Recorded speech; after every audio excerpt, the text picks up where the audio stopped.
fellow readers? As I, Dark Symphony 777, with a fan fiction review. As always, a link to the story will be in the description. Please like, subscribe to the channel. Please click on that bell. I can't believe I forgot about that bell thing. It was such a tiny little detail. I just keep forgetting about it. It's just a V. And make sure to leave a comment in the comment section below on your thoughts to the story, as well as any future ideas you want me to have. First off, I'm back in my old room. Yeah, we finally got everything set up with like the tiles and everything, and now I'm staying in my room again. Thank God, which means I could potentially pump out these videos slightly faster because now I don't have to like wait for the whole room to be quiet. I can just. Granted, it'd be much faster if my family wasn't here, so I can do it anytime I want instead of just when they're not here. But semantics. So this review is going to be continuing the Hercules and the Modern Girl Season 2. Last time I did that video, I did Season 1 and went over the main details of it. So let's get started on Season 2. So, in terms of plot, this season feels like it's filler. It just screams, this is filler, and that's fine. It's fine. Every single anime, a TV, they have to pad it out, so of course they make filler and everything like that. So, and so I'm okay with the filler idea. There are new plot elements like near the end, Natalie and Hercules going on a date and then finding love. There was that cool Easter egg in terms of the plot when they were going on their first date and they met Peter and they ran into Peter Pan. That was a little cool thing that I didn't see coming. At the end, Cassandra finds out that Natalie, everything about Natalie, that she works for Hades and everything. But outside of those two main developments, them going on becoming so relationship and Cassandra finding out, there's nothing really substantial in terms of plot. It's really just the same as season 1. Each part is like an episode based on the cartoon, so it's like you can only go so far with adding new details, so you have to take what you can get.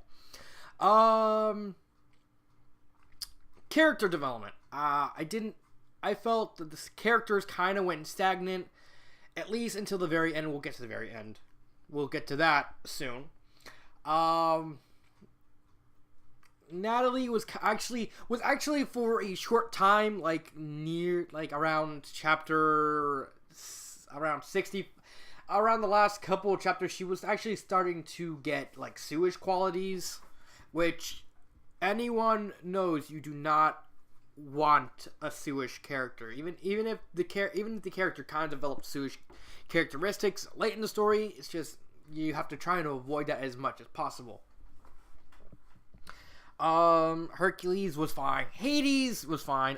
Pain and Panic, they were kind of shoved out of slightly out of the picture for this season because most of the episodes didn't have them really big. Cassandra, until the end, was kind of the odd one out. She was the one who was barely mentioned anymore. In season 1, she kind of had a big role, but this one she's kind of out of focus and until chapter 83, where she makes a big impact, where she pull something.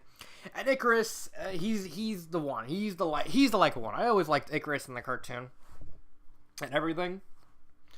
But in terms of characters, he was fine. We were introduced to new characters. We were introduced to Icarus's dad. Ares and Athena had their time to shine. The King of Minos, the Minotaur, stuff like that. A lot of monsters. Blah blah blah blah. There's not really. I mean, it's kind of hard to review a story in sections when you kind of have to like pad it out somewhat. I mean, I mostly talked about the plot in season 1. I mostly talked about the characters in season 1 too. So it's like, grammar. First things first. The author. This is more confusing than anything I don't really like. It's like season 1.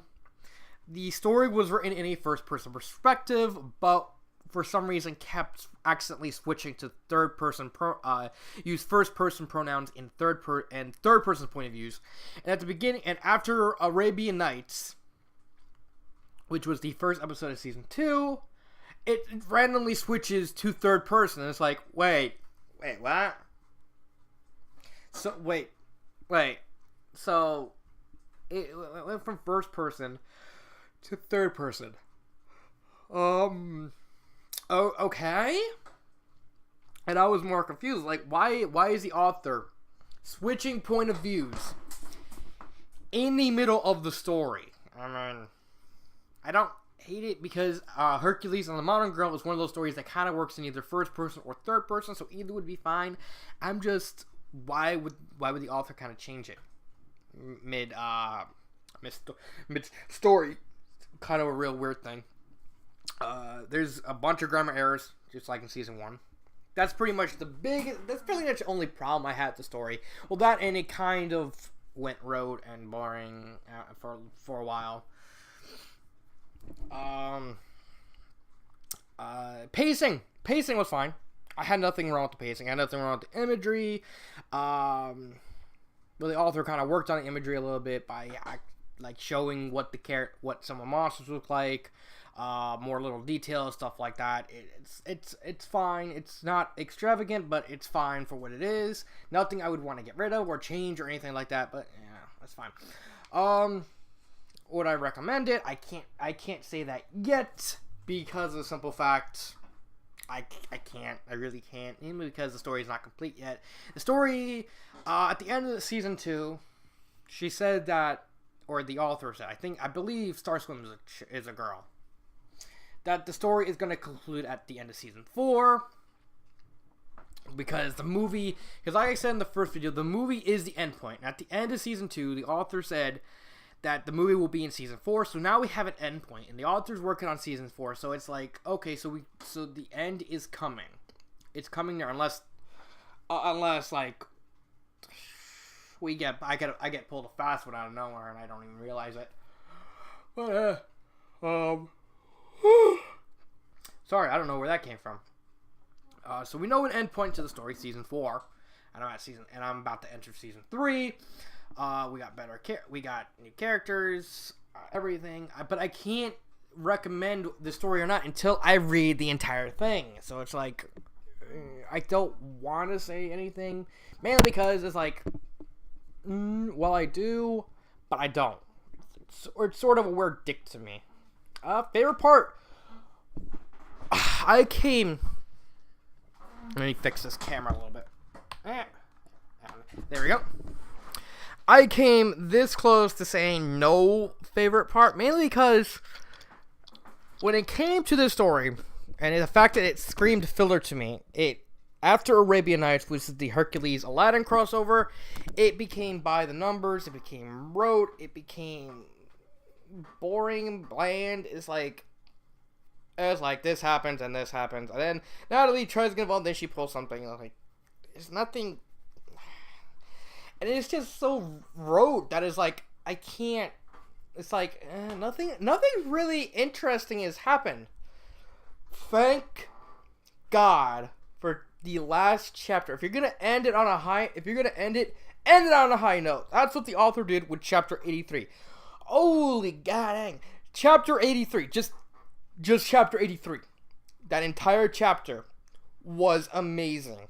From Cassandra confronting Natalie and then dropping the bombshell of, okay, I know you're working for Hades, I'm gonna tell Hercules, like, no, and then Natalie telling Cassandra that she's from the future, she's from the modern day, and everything, which opens up a lot of possibilities of how to use the growing the development between Cassandra and Natalie.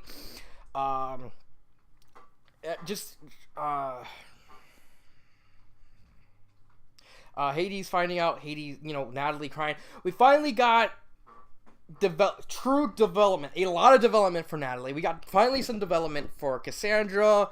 Hades was giving a touching moment, and it was just a great chapter overall. It's like, I hope when I got to this chapter, it's like, can something happen? It's the last chapter before season 3 starts, so it's like, something, and I was blown away. I was actually in tears because it's like everything went perfectly. It was so emotional. It was so touching. I really, really loved it, and it was a great chapter. I mean, if you want to read this story, I mean, everything other than this chapter and Arabian Nights are not really gonna. They're more. Your mileage may vary. You might find them boring because it's like situation A plus Hercules equals Hades throwing a fit. That's it. And that's really it. I really liked 83. And it's hard to talk about the story because it's forgettable. I mean, sure 83 kind of saved it out of the dredges at the last minute, and Arabian Nights was a fun romp, but outside of that, it was just I didn't feel anything for it.